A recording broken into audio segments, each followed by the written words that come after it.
Who doesn't love dogs? They're friendly, energetic, and can be beneficial to their owner's happiness and mental health. On top of all those positive qualities, most dogs are fiercely loyal to their masters. You'll often hear stories of dogs defending their owners or even staying by their side through their very last days, and even sticking next to them beyond death. As sad as that thought might be to many dog owners, it provides us the perfect context for today's topic. It's about time you met SCP-1111.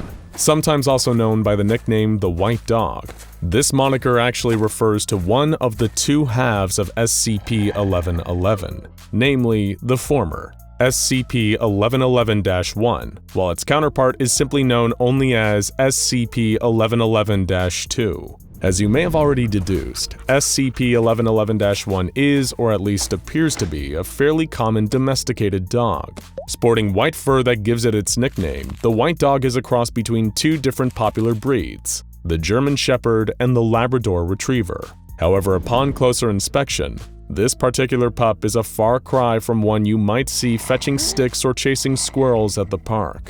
For one, this dog never eats or drinks. Under normal circumstances, that would be worrying behavior in any dog, but in SCP-1111-1's case, it comes second to the fact that this dog is partially see-through. Now that's definitely not normal. In actual fact, this pooch is pretty far from ordinary. It seems to be at least semi-translucent, not quite as much as we usually picture a ghost or hologram, but also not fully visible like a living being. In fact, how clearly visible the White Dog is can vary depending on how close it is to 1111-2. Any further than 500 meters away and the dog will gradually grow more and more transparent, but not fully invisible. But visibility isn't the only thing that shifts with 1111-1's distance from its other half. The size of the dog also changes. It remains standing at 150 centimeters when directly beneath 1111-2. and gradually gets smaller the further and further away from 1111-2 it gets.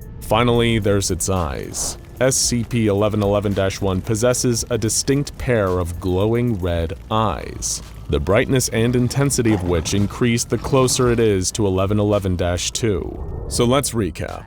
So far, we have a strange white dog with glowing eyes that changes size and becomes more or less visible the further it gets from a secondary element. But if the white dog is SCP-1111-1, then what forms this second part of SCP-1111? Well, if you were to look close enough at the white dog, you'd notice the red collar that it wears around its neck. And hanging from that collar is a tag, on which is printed one single word: loyal. It's certainly a fitting word to describe 1111-1. Why?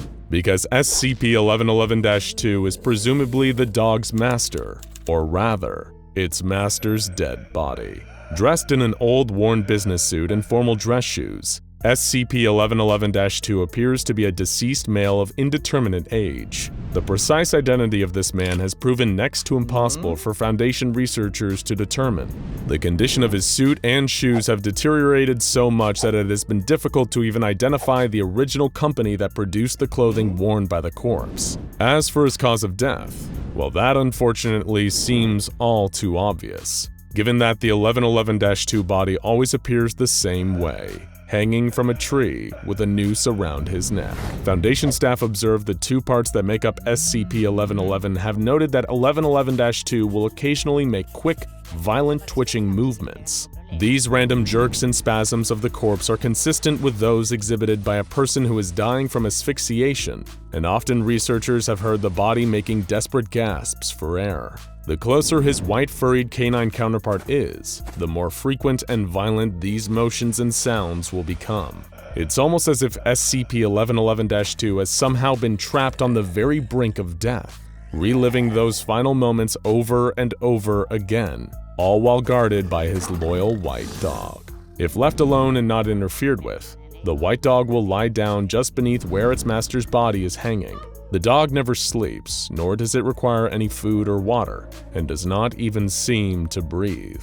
And as long as Foundation research staff keep their distance, both parts of SCP-1111 seem content to remain in a docile state. To keep them contained, the SCP Foundation has established a 2-kilometer safe zone around SCP-1111, keeping them monitored through cameras attached to weather balloons. The restricted enclosure is, according to a public cover story, a weather monitoring station, hence the balloons. No member of Foundation staff is permitted anywhere within a kilometer of SCP-1111, unless they are given express permission from a superior member of the Foundation.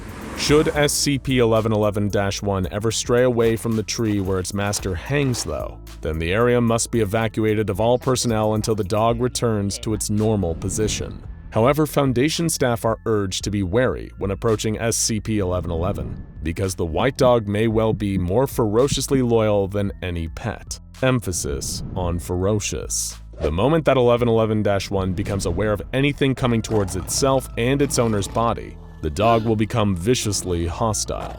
Regardless of the person or object coming towards it, the semi-corporeal canine will attempt to attack and destroy the intruder. In this state, the white dog exhibits even more dramatic physiological differences from a normal domesticated dog.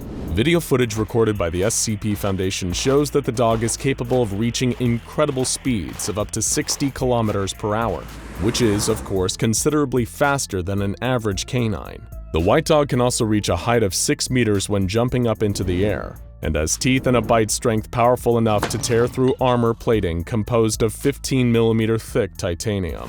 Given the entity's speed, aggression, and translucent qualities, any attempts by the SCP Foundation to neutralize the white dog or even capture it for closer examination have ended the same grisly way for the staff members who tried.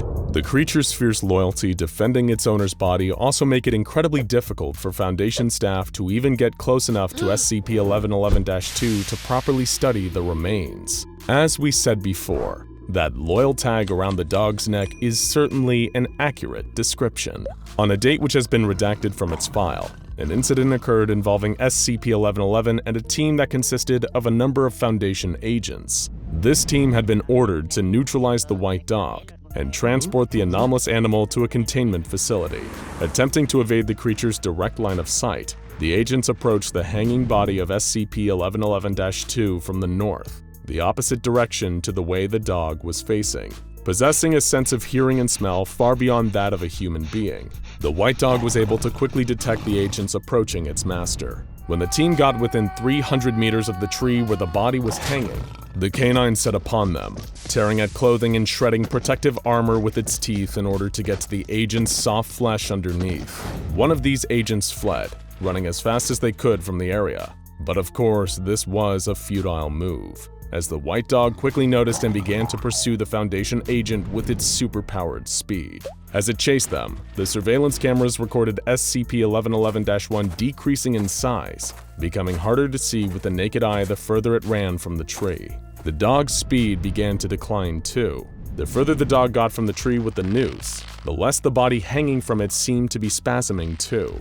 When the white dog had reached 900 meters from SCP-1111-2, the corpse was seen to stop moving entirely, frozen and stiff as one would normally expect a deceased body to be. Realizing how far away it was from its master, SCP-1111-1 froze. Appearing unsure for a moment, it turned to look towards the body of its master, perhaps sensing that the random jerks and post-mortem movements had stopped. At this point, the dog howled and sprinted back towards the tree, causing the corpse of its owner to begin twitching yet again.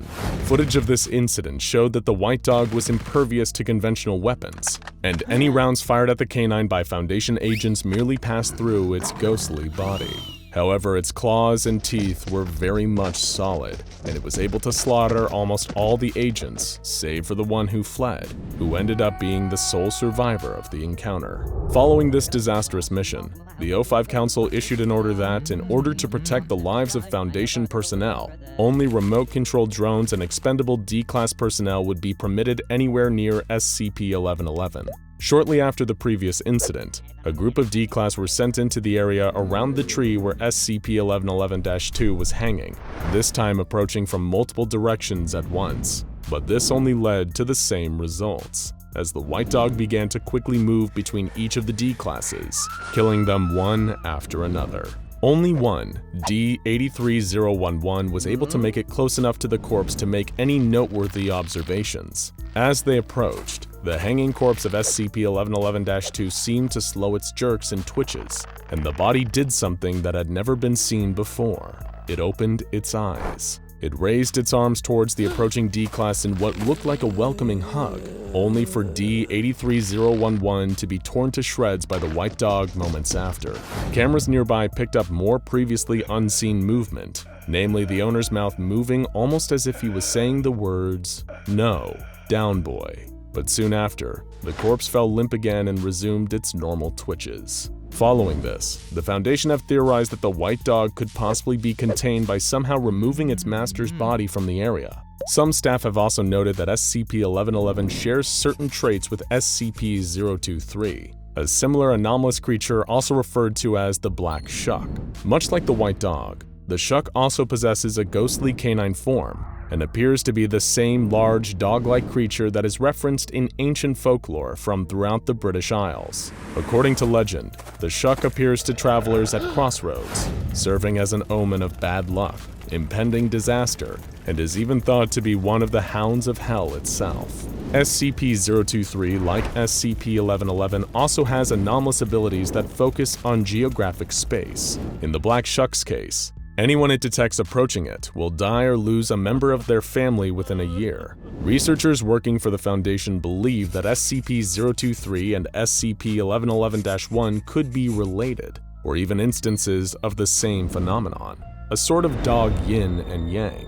But since they have still, as of yet, been unable to capture the white dog, it has been impossible to verify this. The SCP Foundation will no doubt keep trying though. While testing may have been suspended for the time being, they always know where to find SCP-1111-1, beneath its master's hanging body, guarding it for all eternity. Now go check out SCP-1913 Deadly Monster Squad The Furies, and SCP-2845 Alien God Crash Lands on Earth The Deer for more animal SCPs you have to see to believe.